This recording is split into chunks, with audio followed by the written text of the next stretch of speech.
माता पार्वती का महल स्वर्ण लंका। एक बार की बात है, देवी पार्वती का मन खो और कंदराओं में रहते हुए ऊब गया।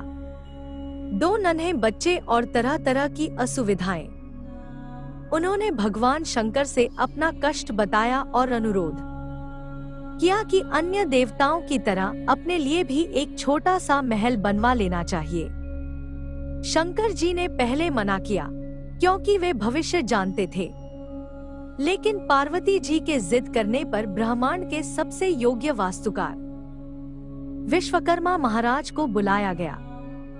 पहले मानचित्र तैयार हुआ, फिर शुभ मुहूर्त में भूमि पूजन के बाद तेज गति से काम शुरू हो गया। महल आखिर शंकर पार्वती का था, कोई मामूली तो होना नहीं था। विशालकाय महल जैसे एक पूरी नगरी, जैसे कला की अनुपम कृति, जैसे पृथ्वी पर स्वर्ग। निर्माता भी मामूली कहाँ थे। विश्वकर्मा ने पूरी शक्ति लगा दी थी अपनी कल्पना को आकार देने में। उनके साथ थे समस्त स्वर्ण राशि के स्वामी कुबेर। बची खुची कमी उन्होंने शिव की इस भव्य निवास स्थली को सोने से मढ़कर पूरी कर दी। तीनों लोकों में जय जयकार होने लगी। एक ऐसी अनुपम नगरी का निर्माण हुआ था जो पृथ्वी पर इससे पहले कहीं नहीं थी। गणेश और कार्तिकेय के आनंद की सीमा नहीं थी। पार्वती फूली नहीं समा रही थी।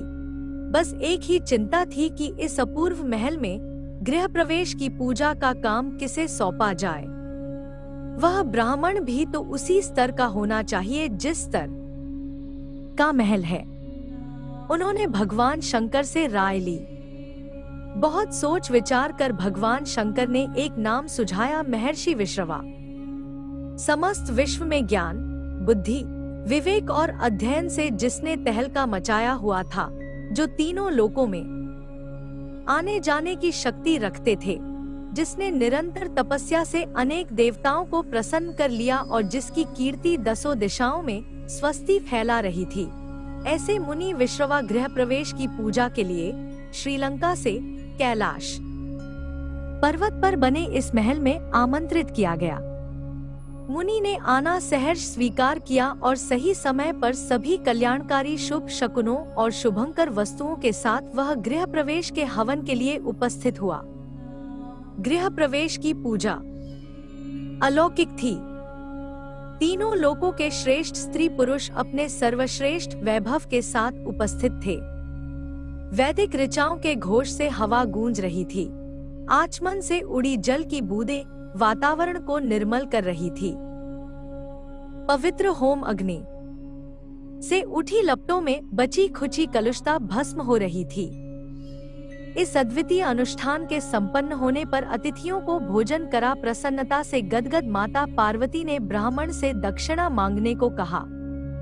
आप मेरी ही नहीं, समस्त विश्व की माता है माँ गौरा, आपसे दक्षिणा कैसी? ऋषि विश्रवा ने विनम्रता की प्रतिमूर्ति बन गया। नहीं विप्रवर, दक्षिणा के बिना तो कोई अनुष्ठान पूरा नहीं होता और आपके आने से तो समस्त उत्सव की शोभा ही अनिर्वचनीय हो उठी है। आप अपनी इच्छा से कुछ भी मांग ले, भगवान शिव आपको अवश्य प्रसन्न करेंगे। पार्वती ने आग्रह से कहा, आपको कष्ट नहीं देना चाहता माता, मैंने बिना मांगे ही बहुत कुछ पा लिया है। आपके दर्शन से बढ़कर और क्या चाहिए मुझे? विश्रवा ने और भी विनम्रता से कहा, यह आपका बड़पन है, लेकिन अनुष्ठान की पूर्ति के लिए दक्षिणा आवश्यक है। आप इच्छानुसार जो भी चाहे मांग ले, हम आपका पूरा मान रखेंगे। पार्वती ने पुनः अनुरोध किया। संकोच होता है माता, विश्रवा ने आंखें झुकाकर कहा। संकोच छोड़कर यज्ञ की पूर्ति के विषय में सोचे विप्रवर। पार्वती ने नीति को याद दिलाया।